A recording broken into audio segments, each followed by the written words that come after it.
were talking just before the break about the government's roadmap announced today for implementing all of the reforms stemming from the Royal Commission into the banks that ran through much of last year. The recommendations, 76 of them, were delivered to the government back in February. Since then, of course, we've had an election. It has, well, moved on about 15 of the reforms. Today, it's produced a roadmap after some pressure from Labor that it was dragging the chain on a lot of this.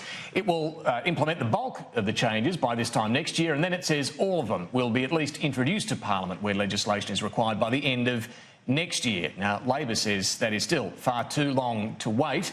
I'm joined now by the Shadow Treasurer, Jim Chalmers. Very good afternoon to you, Dr Chalmers. Thanks for joining me.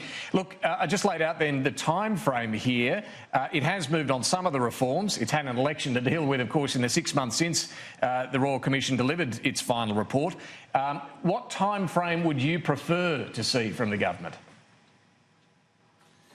We think it's entirely possible, David, for the government to move responsibly but in a far more timely way than has been set out today. The problem is that for the 6 months since the Royal Commission handed down its report, the government has done almost nothing. They've actually only implemented or taken action on 4 of the 76 recommendations, not the 15 that Josh Frydenberg would have you believe. And I think for a lot of victims of banking misconduct around Australia and indeed the broader community, they would wonder why, after 6 months of doing almost nothing, the government now says that we have to wait at least another 15 months before the Royal Commission recommendations will be implemented. OK, so again, what time frame would you prefer to see? Well, we would have preferred to see the government get cracking earlier, not wait 6 months and only after pressure, as you rightly point out, from Labor, but also from the media and the broader community. I mean, what we got today, David, was a timetable. And they've had the Royal Commission for 6 months, and now we get a timetable which won't see everything introduced to the Parliament for another 15 months. The point that we're making is if the government was serious and genuine about cracking down on some of the rorts and rip-offs which were uncovered in the Banking Royal Commission, they wouldn't have sat on their hands for 6 months. They would have there's been an election and a new Parliament elected, as you know, in that time. OK, so again, when would you like it all done by? Is the end of this year? Would that be an appropriate time frame? Well, every recommendation is different, David. And for example, we had a proposal to implement the thing about the hawking of insurance products before the election. The government now says, I think, that they need until the middle of next year to do it. That's an example of something which could happen far more quickly. Another example is the one about disciplinary action for financial advisors who do the wrong thing. That should be possible much quicker than by introducing to the Parliament by the end of next year. And so the point that we're making, David, is when a government is not serious about implementing the Banking Royal Commission recommendations, and when they sit on their hands for 6 months, it's a bit rich for them now to pretend that they've got some action plan or some fast-tracking of legislation. They've done almost nothing. They've now got a plan to do very little for a long time. Josh Frydenberg points out when Labor was in government, it took nearly 2 years to get moving on the recommendations after the inquiry into the FOFA reforms, Future of Financial Advice reforms. In other words, this sort of time frame is pretty normal. What an extraordinary excuse that is, David, for a couple of reasons. That was a parliamentary committee report. The Liberal Party actually opposed the steps that we were taking on the future of financial advice, so we had to navigate that as well. That's very, very different to what's being talked about here. We're talking about a Royal Commission which the Liberal Party resisted for 2 years.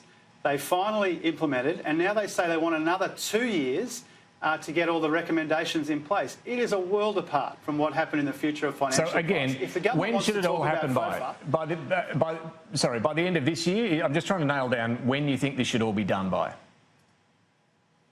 It's possible for the recommendations of the Royal Commission to be completed and implemented before the end of next year. The government has an opportunity to consult. The opportunity has an opportunity to draft legislation. The point that we're making is that they've done nothing for 6 months. That means that we are 6 months behind where we would otherwise be. OK, but you won't say when it should have all this done by. It's entirely appropriate for the recommendations to be implemented in stages. It's not one piece of legislation, it's multiple pieces of legislation. But the government would be at least 6 months quicker if they hadn't been dragged to this, kicking and screaming, after being sprung by Phil Curry at the Financial Review and others who've written about this, and the Labor Party, which has asked questions of the government in question time. We're only getting this half-hearted action now because of that political pressure, and that's because the government is not serious about dealing with the rorts and rip-offs which were uncovered. Can I just look at one or two of the recommendations specifically? The government's accepted the bulk of them, but it's not going to end payments from banks to mortgage brokers, as Commissioner Kenneth Hayne recommended. He obviously would prefer the customers to pay an upfront fee for using a mortgage broker. Can you clear up, where does Labor stand on this?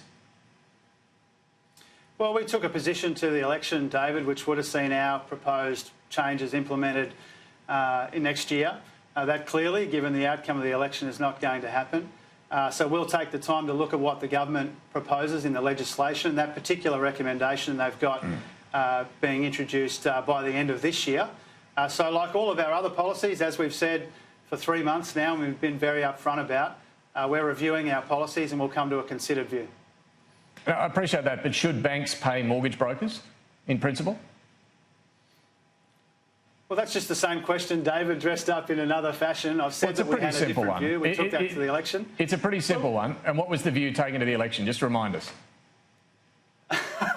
We took a view to the election, David. We thought we had a superior way of implementing Commissioner Hayne's recommendation, and we had that starting in 2020. We lost the election. The next election won't be until 2022. Just remind us, what was Labor's position on whether banks should pay mortgage brokers? Well, the position we took to the election was that there would be a flat upfront fee, which would deal with some of the issues in mortgage broking. We also supported, by the way, the ACCC review, which is the government's current policy, and that'll happen in 3 years' time or something like that. So we supported an aspect of what the government was proposing. We thought we had a superior way to implement the rest of it. We lost the election and we're going to miss that deadline. So we'll take a fresh look at it, just like we'll take a fresh look at all of the policies we took to the election. We've got an opportunity to do that, have conversations about it, and to announce our position in time to have a view on the government's legislation. I've got to say here, I mean, you're bagging the government for taking so long to work out what they're going to do, and right now you don't know what Labor's position is on this recommendation. We haven't seen the legislation, David. The legislation will be in by the end of the year. But what's your position? You can have a position on the recommendation. This is a clear recommendation from Kenneth Hayne. Banks shouldn't pay mortgage brokers. And you're not sure what Labor's position is on that.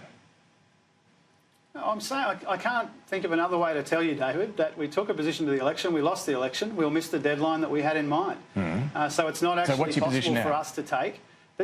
It's not actually possible for us to take the same position to the 2022 election, which would see something implemented in 2020. We've got an opportunity now to look at the government's legislation. We're not the government, as much as that stings to repeat once again. Sure. So our responsibility is to look at what is proposed and we'll come to a view on it.